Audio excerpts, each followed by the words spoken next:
আজকে তৈরি করব ঝটপট চিকেন বিরিয়ানি। ঝটপট কিভাবে? কারণ 3-4 দিন ধরে যে মুরগির গোস্তটা খাচ্ছিলাম 4 থেকে 5 টুকরো রয়ে গেছে। সেটা আম্মু বললো আয় তোদের আজকে চিকেন বিরিয়ানি খাওয়াই দিই ঝটপট। আমি বললাম হঠাৎ করে রাত্রেবেলা আধা ঘন্টা বাকি ডিনারে সময় বললো দেখ না, শুধু চাল, আলু এবং মশলা অ্যাড করে তৈরি করে ফেলবো ঝটপট চিকেন বিরিয়ানি। আম্মু বললাম অবশ্যই, কেন না, কেন না করব, চলো খেলা শুরু করি, শুরুর থেকে শুরু। আসেন আপনাদের দেখাই একদম ঝটপট। হঠাৎ করে যদি মন চায় চিকেন বিরিয়ানি খেতে, নেবেন চিকেন, অল্প আলু, চাল এবং মশলা, খেলা শুরু থেকে শুরু করি। সবার আগে দেখেন চিকেন একদম অরিজিনালি যদি হিসাব করি, অরিজিনালি মাত্র 4 টুকরা চিকেন আছে, সাথে আলু নিলাম, তার সাথে হলো চাল। আমরা এখানে তীরে চিনি গুঁড়া চাল ইউজ করলাম, ভালো মতো ধুয়ে রেডি নিলাম। কড়াইতে তেল ভালো মতো মিক্স করে তারপর আমার সবার আগে দিয়ে দিল জানেন কি? বিশ্বাস করবেন না, জর্দা রং। আম্মুরে বললাম জর্দা রং তো খাওয়া ভালো না, পরে বলে বেশি করলে তরে এটা খাওয়াই দিব, কিন্তু হিসাবে তো আম্মু যে আলু যে ভাসলো আমরা তো এটাই খাবো। আরে আম্মু যা খাবে তাই, কিছু করার নেই, রাস্তায় উল্টাপাল্টা খাইতে পারি, আম্মু যেটা খাবে ওইটাই ঠিক। যাই হোক, এর মধ্যে আমরা বললাম পটেটো অর্থাৎ আলুটাকে হাফ ফ্রাই করে নেব। হাফ ফ্রাই করবো কেন? আমরা যত সুন্দর করে বিরিয়ানিতে আলুটা এত সুন্দর করে কামড়টা যে বসাই আলুতে, ওই আলুটা হাফ ফ্রাই থাকে। এর মধ্যে আম্মু দিয়ে দিল লবণ, ভালো মতো এটা হাফ ফ্রাই করলাম, 5-7 মিনিটের মতো ভাজলাম অল্প তেলে, খুব ডোবা তেল না কিন্তু, অল্প তেলে হাফ ফ্রাই, পুরো হাফ ফ্রাই।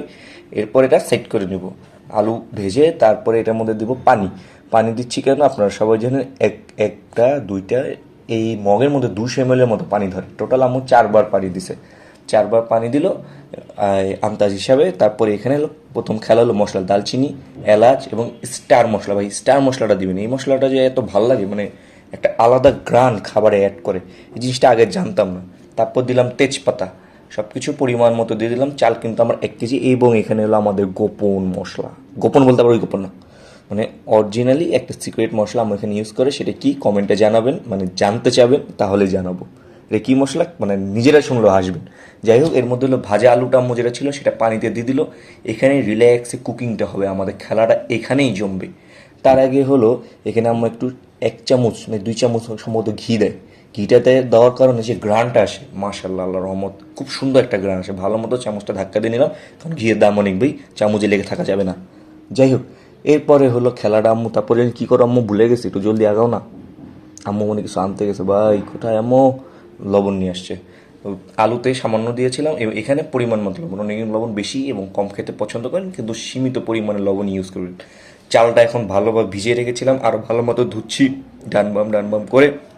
এখানে কিন্তু 1 কেজি চাল আমরা ইউজ করছি, ওই হিসেবে পানি এবং মশলা আমরা অ্যাড করছি।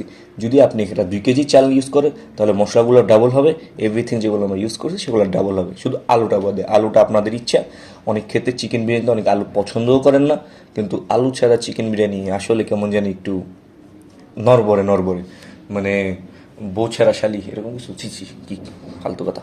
যাই হোক, এর মধ্যে আমরা দিয়ে দিলাম হলো পেঁয়াজে বেরেস্তার জন্য আরেকটা বাম পাশের চুলায় কড়াইতে তেল। এটাকে একদম পেঁয়াজে বেরেস্তা করবো। পেঁয়াজে বেরেস্তা কীভাবে করতে হয় সেটা যদি আপনাদের বলতে হয়, আপনারা মিলে আমাকে একটু সাইজ করে দেবেন, কারণ পেঁয়াজের বেরেস্তায় দুধ ভাত যত রাঁধুনি আছে সবাই জানে। যাই হোক, এর মধ্যে ভালো মতো আম্মু এখানে ডানবম করছে পেঁয়াজের বেরেস্তা। এখানে আমি আর কতক্ষণ আছি, তাড়াতাড়ি পাশের সিনে চলে আছি না কেন। এরপর এসে হলাম সাইডে, এখানে হলো সময় মতো রিল্যাক্সে কিছুক্ষণ চুলায় থাকবে 5-7 মিনিট। তারপরে এটার মধ্যে আমরা বাকি সব অ্যাড করে দেব। দেখেন এর মধ্যে হলো পেঁয়াজের বেরেস্তাটা আম্মু কাজটা আগে নিই, কারণ আধা ঘন্টা বাকি ভাই, বিশ্বাস করুন মাত্র আধা ঘন্টা পরে আমরা ডিনারে বসবো। যাই হোক, এ দেখুন ফুটন্ত পানি, এর মধ্যে কী আসবে, আমাদের ধোয়া মুছে ক্লিন ড্রাই ফ্রেশ চাল, পুরো চালটা আমরা এটার ভিতরে অ্যাড করে দিলাম। এরপর রিল্যাক্সে এটা কিছুক্ষণ কুক হবে।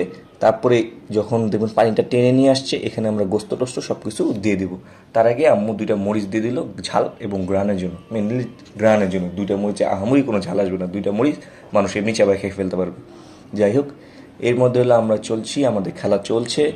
এরপরে আম্মু দিয়ে দিল এখানে কেওড়ার জল, শুধুমাত্র গ্রহণের জন্য, হালকা একদম এই মুখার 1 চামচ। এটা খুব বেশি আমার ইফেক্ট পড়ে কি পড়ে না বলতেই না, কিন্তু আম্মু বলে এটা ইফেক্ট পড়ে। যাই হোক, আম্মু এখানে দিয়ে দিচ্ছে, আম্মু যেহেতু দিছে অবশ্যই ঠিক। দেখেন ফুটন্ত পানি ভালোই লাগছে, ফুটফুট করছে। এর মধ্যে আমরা দিয়ে দিলাম এখন পুরোপুরি আমরা দমে শিফট করবো সুন্দর করে, প্রায় 15 মিনিটের মতো রান্না করলাম। চালটা যতক্ষণ সময় লাগে গলতে, এই গলার পরে আমরা এটার উপরে দিব মাংসটা আমরা দেরি করে দিলাম কেন, কারণ মাংসটা কিন্তু অলরেডি আমাদের পুরো কিন্তু কারি ছিল, মানে 2 দিন খাওয়ার কারণে ঝোল শুকায় এটা পুরো কষা হয়ে গেছে। কষা বলতে ওই কষা না, যাই হোক, কষা গরুর গোস্ত আছে, গরুর গোস্ত বলে কষা মুরগির গোস্ত আম্মু রান্না করছে গতকাল।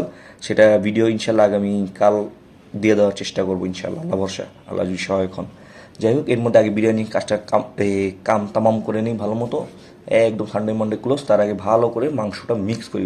মিনিমাম 4 টুকরা সলিড গোস্ত ছিল, বাকিগুলো হাড়।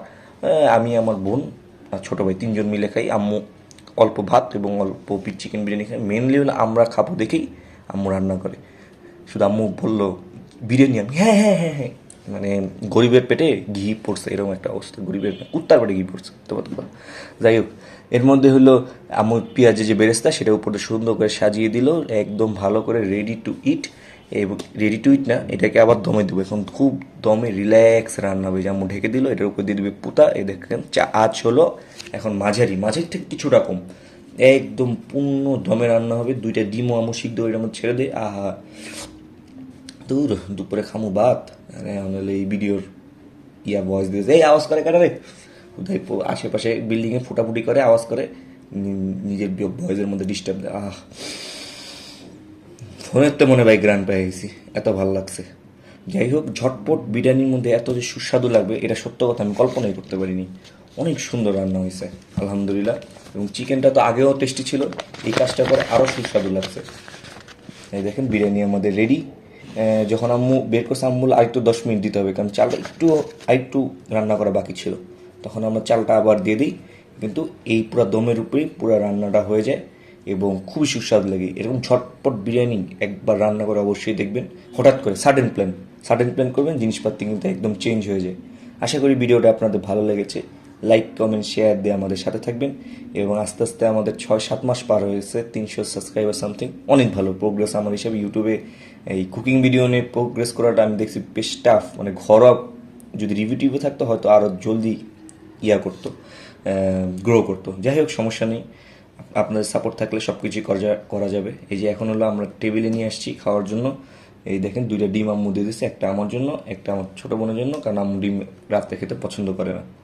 আশা করি ভিডিওটা আপনাদের ভালো লেগেছে। অবশ্যই লাইক, কমেন্ট দিবেন এবং আমাদের জানাবেন কীভাবে ভিডিওগুলো আমরা আপনাদের জন্য তৈরি করলে আপনাদের আরও পছন্দ হবে। সবাইকে ধন্যবাদ। আসসালামু আলাইকুম, সবাই ভালো থাকবেন।